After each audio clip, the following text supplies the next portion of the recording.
Today I have 4 new Christmas projects, and for this first one I'm taking 2 Dollar Tree wood rollers and 2 5-gallon paint stir sticks. On the rollers I'm going to remove the colorful measurement stickers, then I want to cut all the sticks down to remove that hole on the rollers and then also that handle on the paint sticks. We're going to create Christmas trees and I wanted 2 different sizes. Then I'm taking some hot glue to attach the sticks at the top. You could use a stronger adhesive, but there will be more elements to this, so the hot glue is just fine. Next, I grabbed some poster board to cover up the face of the trees. My son really wanted to be part of this video, so he grabbed his shark puppet named Chomp, and Chomp had to make an appearance and help cut the poster board. Oh, are you recording? I will say I didn't really think this part through though. We will be adding clay on top and the weight was probably a little too heavy for the poster board. Foam core board or cardboard would work much better, but I made the poster board work. Now for the decorative elements, I'm using the Sculpey air dry clay. I have not used this brand for air dry clay before, but I love their polymer clay. Usually I use Das air dry clay and I really love that brand.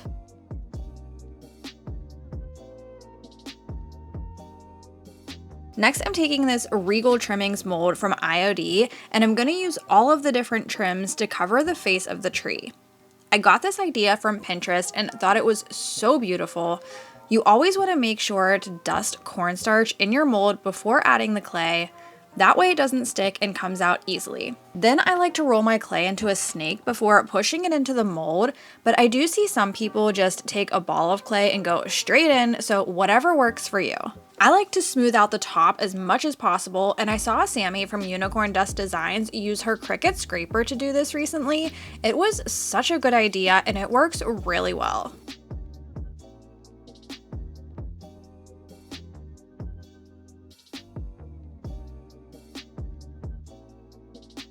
Then to attach the mold pieces, I'm using my Titebond quick and thick glue, and I added the clay while it's still wet. I could see right away when I put that first piece down, the poster board was bowing in the middle, and instead of just getting something stiffer right away, I took another roller and placed it in the middle just to temporarily hold it up. Don't ask me why, I probably should have just gotten something more sturdy.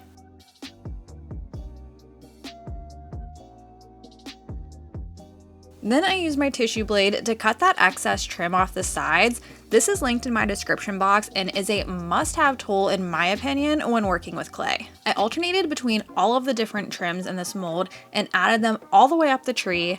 And my son was really into helping me this day, so you're gonna see him helping as well. He did a really great job.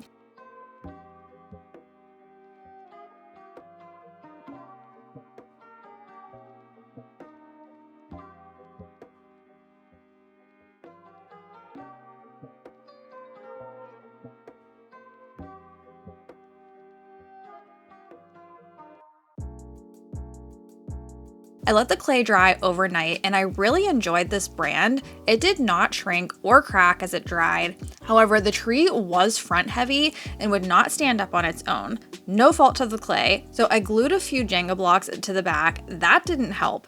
So I grabbed some Dollar Tree rocks and stacked those up on top of the Jenga blocks to help weigh the back down. I did not put a back on this tree, but I do want to go back and do that just to finish it off and make it look a little bit nicer and also hide those rocks inside. Next, I painted my tree in the color Sandcastle by Dixie Belle to go with my home decor.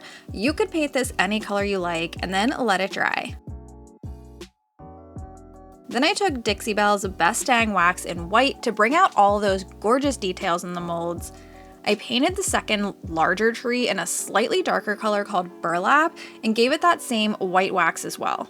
You could also do a dark wax or even dry brush over the top with a pop color. The possibilities are endless.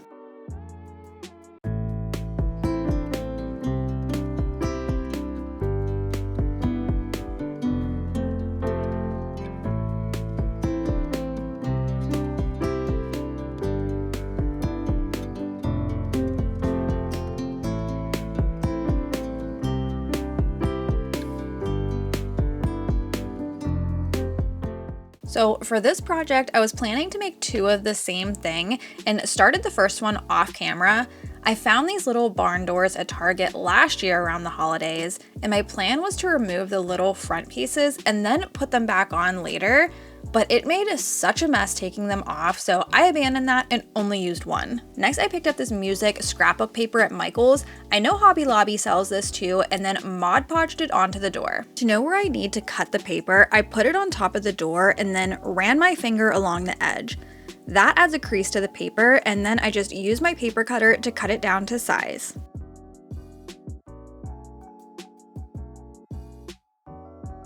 I put the Mod Podge on pretty sloppily. I wanted to distress it and make it look like areas of the paper have worn off over the years. Then I took my X-Acto knife and ran it along the slits in the door and let that Mod Podge dry.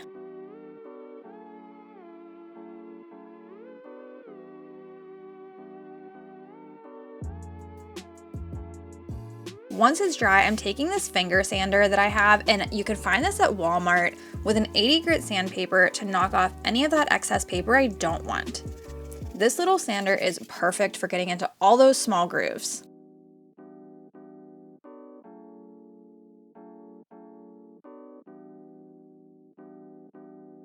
Then I put a clear coat on top to stop it from distressing any further.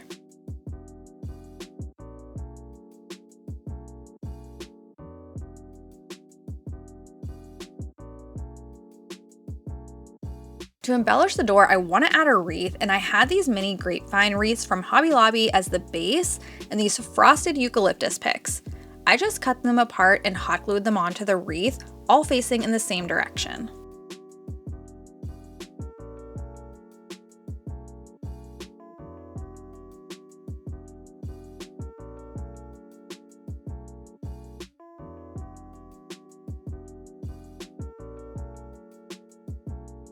Next, I took this pitberry garland and twisted some pieces around a paintbrush to curl it and added those to the wreath as well.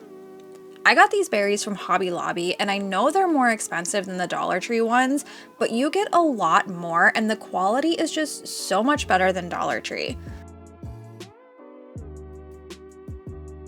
You can see on the white Dollar Tree ones here, the berry pieces are practically falling off of the vine, where the Hobby Lobby and even Walmart ones that I have are much more secure and high-end looking.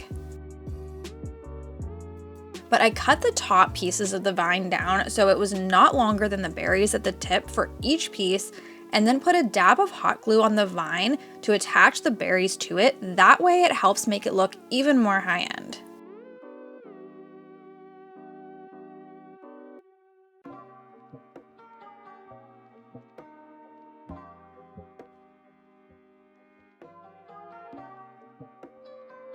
Then to attach the wreaths to the door, I grabbed this velvet ribbon from my stash.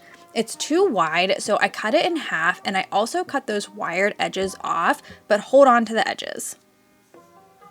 I glued the two half ribbon pieces together and then added the edges back on to cover that cut edge and make it look finished.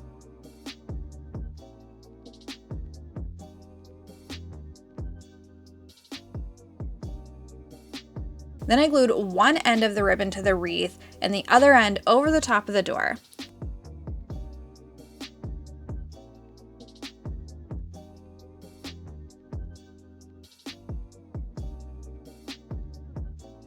That's it for this one. I love how it turned out.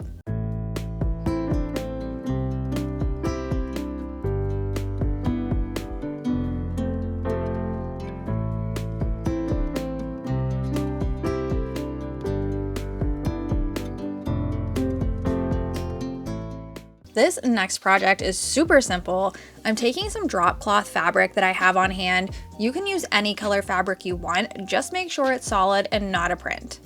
And I'm drawing a line to form a triangle. You'll want to cut out 2 triangles.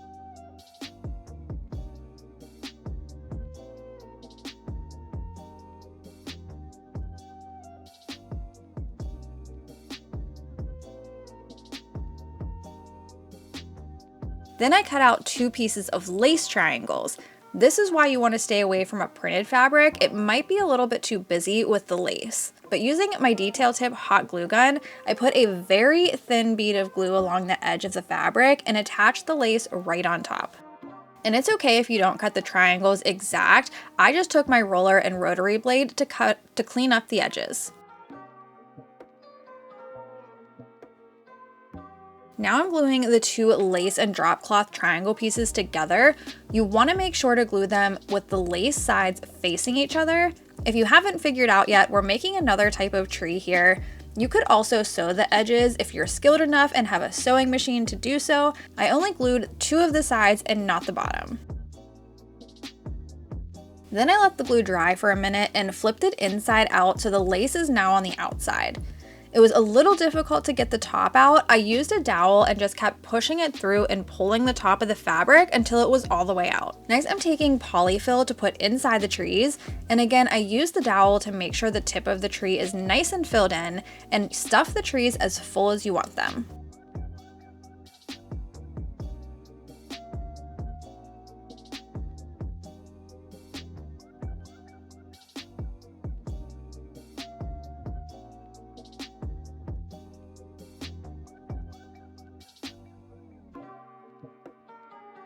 Now for the trunk of the tree, I grabbed a few spindle pieces that I took off of a thrifted chair and cut them down at different points, so I had 3 different sizes.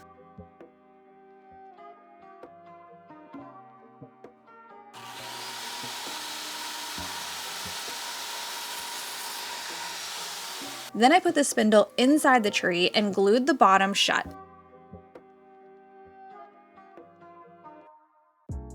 I did put a generous amount of glue on the top of the spindle as well, and then glued the fabric on top of it.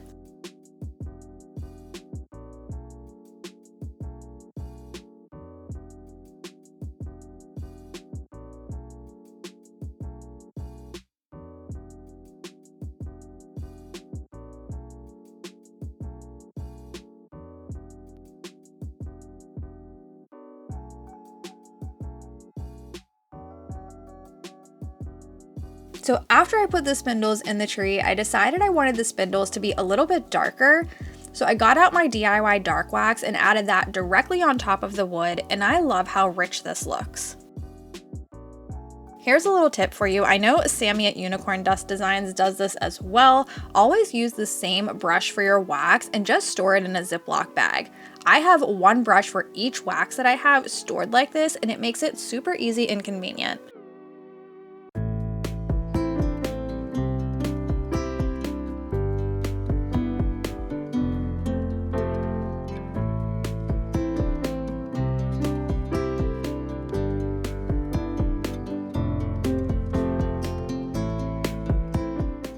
For this project, I'm making some decorative present boxes. I wanted 3 in different shapes and sizes, so I found 2 empty boxes from recent purchases I had, and then I couldn't find a small box in the shape I wanted. So I decided to make one using these giant Jenga blocks I got at Five Below over the summer. I glued 4 blocks together to create a square, and then made the present 3 rows high.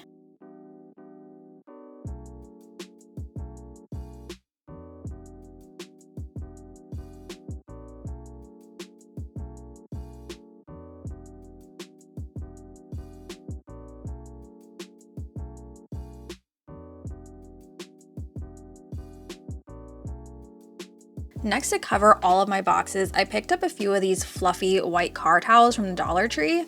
Now, the first box I did, I was trying to make it actually look like a present with the folded sides, but with how big this box was, that was pretty difficult. Since the towel didn't cover the box all the way, I was trying to piece it together and still have it look decent.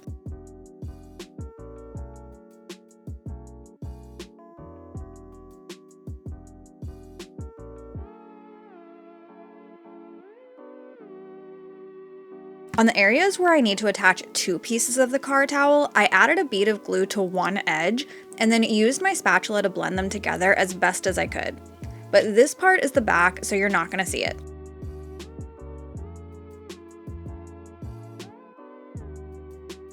You can see here where I was trying to piece things together to make it look like an actual wrapped present, but it's a little bit messy.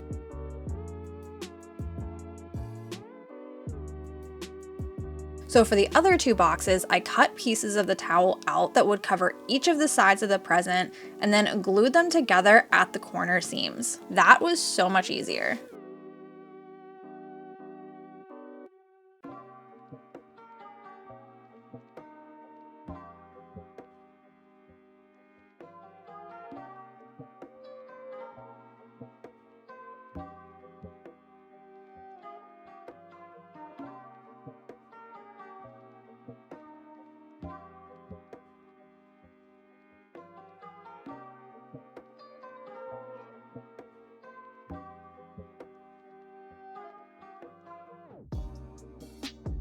Now to decorate the boxes, I wanted them to look like a set but not be identical.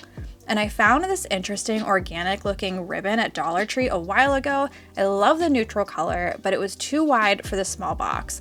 So I cut it in half and then glued it down.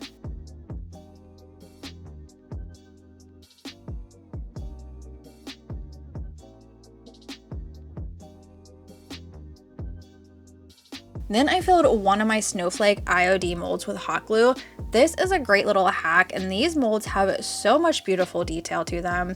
This clip is not the snowflake I end up using. My son again wanted to help and he made a bigger one, and I used his snowflake on the present box. But you could also use the small wood snowflakes or table scatter that Dollar Tree puts out if you don't have a mold like this to get a similar look. Once the glue dried, I painted it with this white pearl acrylic paint and added glitter paint on top for some sparkle. Just look at that detail. It is so stunning. Before I added this on top of the present, you could see that hole through the fabric, so I took a few Dollar Tree Jenga blocks and added them inside, and then glued the snowflake down on top. And for a little pop of color, I added one of these Dollar Tree cardinals on top. I don't know if I like this detail though. You guys have to let me know what you think in the comments. Should I have left it off? For the next box, I added this velvet ribbon, but then to tie it into that smaller box, I added that same Dollar Tree ribbon on top. I love that layered look. Then I added a bunch of pine pick pieces and pine cones to the center. It turned out so pretty. This one is my favorite.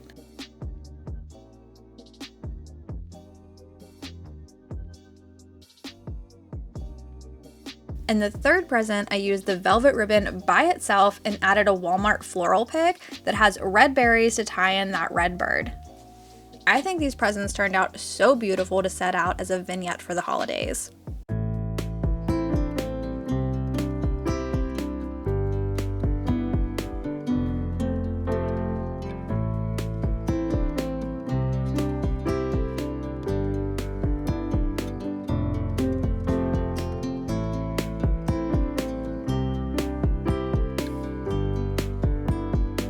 Thanks for hanging out and watching me craft today, friends. For more DIY inspiration, check out this video right here, and I'll see you next week.